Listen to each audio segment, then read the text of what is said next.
Hello students, I'm Anuradha Kadam and today we are going to see 7th Science 10th chapter Respiration in Animals. In this chapter we have to see respiration in animals as well as plants. So first we will see why do we respire. So we respire to get energy from the food. Food contains stored energy. When we respire, the food is broken down into the cells of our body with the help of oxygen and energy is released. Yes, students, you are aware that we are eating food to get the energy. We require the energy to do work or to carry on our regular life processes. Okay, so whenever we are eating food, yes, the food is energy, but it is the stored form of energy. So to convert this means to convert the stored form, oxygen is used to break down the glucose to give us energy, and simultaneously here carbon dioxide and water is prepared. Now see, we will discuss about the respiration. So respiration is the process by which food means what, glucose is broken down in the cells of the body with the help of oxygen to release the energy. Since respiration takes place in the cells of the body, it is called cellular respiration. Okay, because this, why it is called a cellular respiration? Because this respiration takes place in the cells. Okay, different kinds of cells are there in the body, and each and every cell, to get the energy, they are breaking down this glucose, and this respiration is known as the cellular respiration. So here you are able to see in an equation that glucose plus water, it gives us carbon dioxide, water and energy. Okay, so yes, in the chemical form, C, glucose means C6H12O6 plus O2. O2 means oxygen, so it will gives carbon dioxide, water as well as the energy. ATP in energy stored in a ATP molecules. Now we will see the types of respiration. So there are two types of respiration. They are aerobic respiration as well as anaerobic respiration. So first we will discuss the aerobic respiration. Aerobic respiration is a respiration in which glucose is broken down in the presence of oxygen to release the carbon dioxide, water and energy. It takes place in the most organisms. Okay, as we are breathing means we are taking oxygen. Why we require oxygen? Yes, to get the energy from this to get the energy from the glucose. Okay, now yes, here in equation form also we are able to see. So glucose is broken down in the presence of oxygen. So that is why it is written on the arrow, means in presence of oxygen only the glucose is broken down and it gives us energy, carbon dioxide plus water. Now anaerobic respiration. Anaerobic respiration is the respiration in which glucose is broken down in the absence of oxygen to release alcohol, carbon dioxide and energy. It takes place in yeast. Glucose in absence of, just see in an equation, glucose, we given the arrow because that process is going on, but this process is going, means this conversion is in the absence of oxygen. So the products are alcohol, carbon dioxide and energy. In anaerobic respiration, in our muscle cells, glucose is broken down in the absence of oxygen to release the lactic acid and energy. So see here, energy, we are getting energy, but the byproduct is a lactic acid. Now we have to consider the breathing. So before moving to breathing, just see yeast are the single-celled organisms. They respire anaerobically, and during this process they yield the alcohol. So they are therefore used to make the wine and beers. See students, our muscle cells can also respire anaerobically, but only for a short time, means continuously for a long time we are not able to breathe, we are not able to do respiration anaerobically. So it is for very short time when there is a temporary deficiency of oxygen. So for example, during heavy exercise, fast running, cycling, walking, for many hours or heavy weight lifting, the demand for energy is high, but the supply of oxygen to produce the energy is limited. So at such time, the cell starts to do respiration anaerobically to fulfill the demand of energy. But but maybe you wondered that why you get the muscle cramps after the heavy exercise. So this is the reason the cramps occurs when the muscle cells respires anaerobically. Why they do the respiration anaerobically? Because the muscle cells require more energy, and to fulfill this demand of energy, the cell starts to do respiration anaerobically. The cramps occurs when the cells respire anaerobically. The partial breakdown of glucose produces lactic acid. The accumulation of lactic acid causes muscle cramps. And how we will get relief? You just take if you want the relief from the cramp after the hot water bath or a massage, means we are getting relief after the water bath or massage. So this is the reason. What is the reason behind it? Yes, simple. The massage improves the circulation of the blood. As a result, the supply of oxygen to muscle cells increases, and this increase in the supply of oxygen results in the complete breakdown of the lactic acid into again carbon dioxide and water. Now we will go towards the breathing. What is mean by breathing? Breathing is the process by which oxygen rich air is taken in and carbon dioxide rich air is given out with the help of the respiratory organ. The taking in air rich in oxygen is called inhalation, and the giving out of air which is rich in carbon dioxide is called exhalation.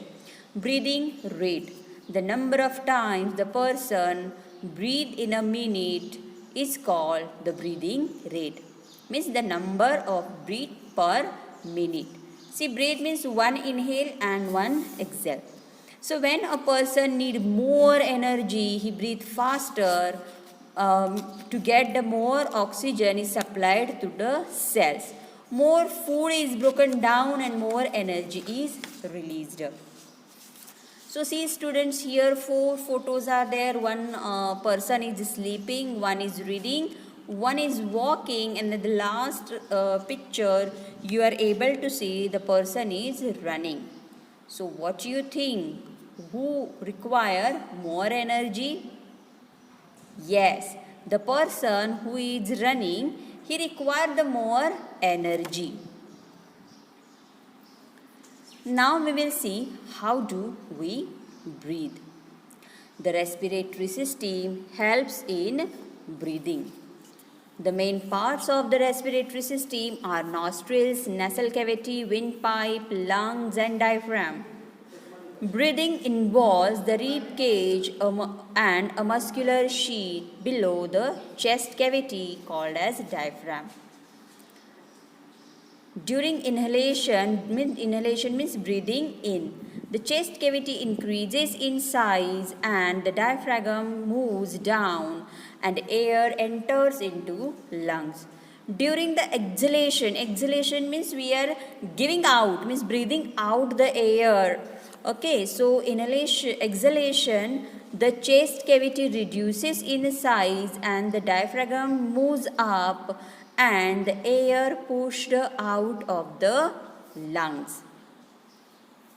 So here you are able to see the respiratory system. The tract, if you consider the nasal cavity, oral cavity, pharynx, larynx, bronchi, lungs, and the rib cage are there. The rib cage, they are protecting our lungs. Okay. Now see mechanism of breathing.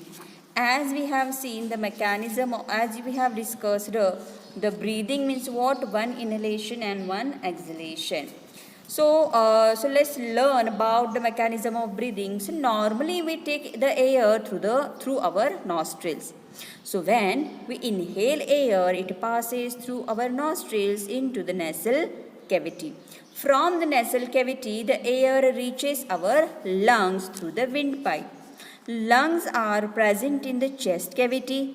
This cavity is surrounded by ribs on the side. A large muscular sheath called as diaphragm forms the floor of the chest cavity. See, the breathing involves the movement of the diaphragm and the rib cage. So during inhalation, the ribs moves up and outwards. The diaphragm moves down. This movement increases the space in the chest cavity and air rushes into the lungs. The lungs get filled with the air, and during exhalation the ribs moves down and inward. So while diaphragm moves up to its former position. So this reduces the size of the chest cavity and the air is pushed out of the lungs. This movement in our body can be felt very easily. So just take a deep breath, keep your palm on your abdomen and feel the movement of the abdomen. So you find that it is moving up and down.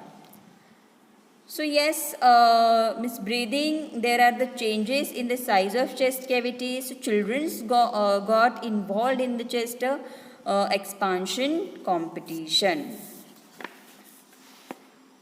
Now see, everyone was boosting that he or she could expand it is maximum. But what you think that yes, you are able to do this with the activity? Okay, so just we will see the activity. So see, this is the model to show the mechanism of the breathing. Okay, so how it is made? So just we have taken take a cylinder, a clean test tube or a glass or the plastic bottle. Make a hole in its lid and fix it on the bottle. Pour some freshly prepared. Just wait, this is the mechanism of the breathing. So first we will see this one and then we'll go towards the this activity. So see, this is the mechanism of the breathing. So whenever whenever you are pressing the diaphragm, means see, it is the rubber sheet. It is acting as the diaphragm. So whenever you are giving pressure, so what happened? You are able to see here the pressure is applied over the balloon, and that is the reason the balloons are nothing but the lungs. So the pressure is get applied over these lungs, and that is the reason why the air in the lungs is exhaled out. Okay. And if you are releasing the pressure, so what if you are reducing the pressure, what happens? The air starts to come into the lungs. So this is nothing but the inhalation and exhalation process.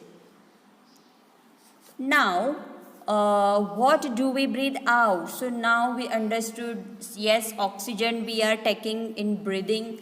Now the question arises, then what we are breathing out? So the air we breathe is a mixture of carbon dioxide and moisture. To just identify, to just justify, we'll do the activity. So take a test tube and pour some lime water into it. Insert a plastic straw into the lime water. Blow air through the straw into the lime water. The lime water turns milky. This shows that air we breathe out contains carbon dioxide. Now another one activity, you just take a mirror and blow air on the mirror. The film of a moisture is formed on the mirror. So this shows that the air we breathe out contains the moisture. So in this way we have seen about the breathing. Yes, but one important thing I want to share with you, the percentage of oxygen and carbon dioxide in inhaled and exhaled air. So in inhaled air, the percentage of oxygen is 21%. As you are aware, in the air, 78% of the nitrogen, 21% of the oxygen, and remaining 0.4% carbon dioxide, and remaining moisture, dust is present in the air. But when we exhale, when we exhale the air, 16.4% of oxygen we are exhaling and 4.4% carbon dioxide. Means very little amount of oxygen is get absorbed here, but whatever carbon dioxide is produced in this respiration process, it is released in the lungs, and it is through the exhalation it is sent into the air. So just now we will discuss the breathing in other animals. So animals such as elephants, lion, goat, frogs, lizards, snakes, birds, so they have lungs in their chest cavity like the human beings. But how do the other organisms breathe? Do they have lungs like those of human being? So just we will discuss on this point. So first we will see the cockroach. So cockroach has the small opening on the sides of its body. Other insects also have the similar openings, and these openings are called as the spiracles. The spiracles are connected to the air tubes which are called as the trachea. Oxygen-rich air enters through the spiracles and passes through the trachea to all cells in the body. Carbon dioxide from the cell passes through the trachea and spiracles out of the body. So here you are able to see in the diagram how there is a breathing in cockroach.